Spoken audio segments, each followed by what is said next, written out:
നമസ്കാരം.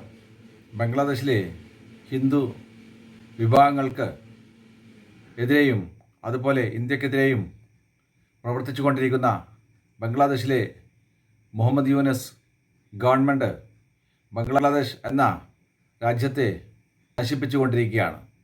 ഷെയ്ഖ് ഹസീന ബംഗ്ലാദേശിൽ പ്രധാനമന്ത്രിയായിരുന്ന സമയത്ത് ബംഗ്ലാദേശ് ആയിരുന്നു ഏറ്റവും കൂടുതൽ ടെക്സ്റ്റൈൽ ഉൽപ്പന്നങ്ങൾ ലോകരാജ്യങ്ങളിലേക്ക് കയറ്റുമതി ചെയ്തിരുന്നത് എന്ന് മാത്രമല്ല, ടെക്സ്റ്റൈൽ വ്യവസായം ബംഗ്ലാദേശിൽ തഴച്ച് വളരുകയായിരുന്നു.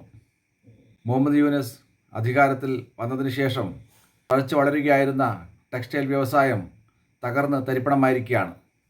വൈദ്യുതി ഉപയോഗിച്ച വകയിൽ ഇന്ത്യക്കും റഷ്യക്കും കൃത്യമായ സമയത്ത് പണം കൊടുക്കാത്തതിൻ്റെ പേരിൽ ഇന്ത്യയും റഷ്യയും ബംഗ്ലാദേശിന് ഇതുവരെ കൊടുത്തുകൊണ്ടിരിക്കുന്ന വൈദ്യുതി സപ്ലൈ നിർത്തിവച്ചിരിക്കുകയാണ്.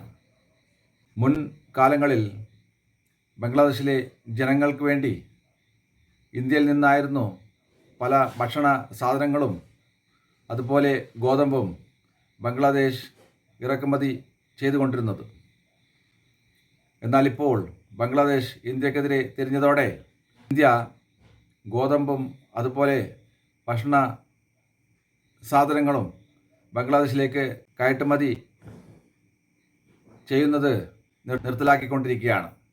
മ്യാൻമാറിൽ ബേസ് ചെയ്തുകൊണ്ടിരിക്കുന്ന അറക്കാൻ ആർമി ബംഗ്ലാദേശ് ബോർഡറിലെ തന്ത്രപ്രധാനമായ അതിർത്തി പ്രദേശങ്ങൾ ഈയിടെ പിടിച്ചടക്കിയിരിക്കുകയാണ്. സാമ്പത്തികമായി തകർന്ന ബംഗ്ലാദേശിൻ്റെ കൂടുതൽ അതിർത്തി പ്രദേശങ്ങൾ അടുത്തു തന്നെ അറക്കാൻ ആർമി പിടിച്ചടക്കും എന്നാണ് അന്താരാഷ്ട്ര മാധ്യമങ്ങൾ ഇപ്പോൾ റിപ്പോർട്ട് ചെയ്തുകൊണ്ടിരിക്കുന്നത്.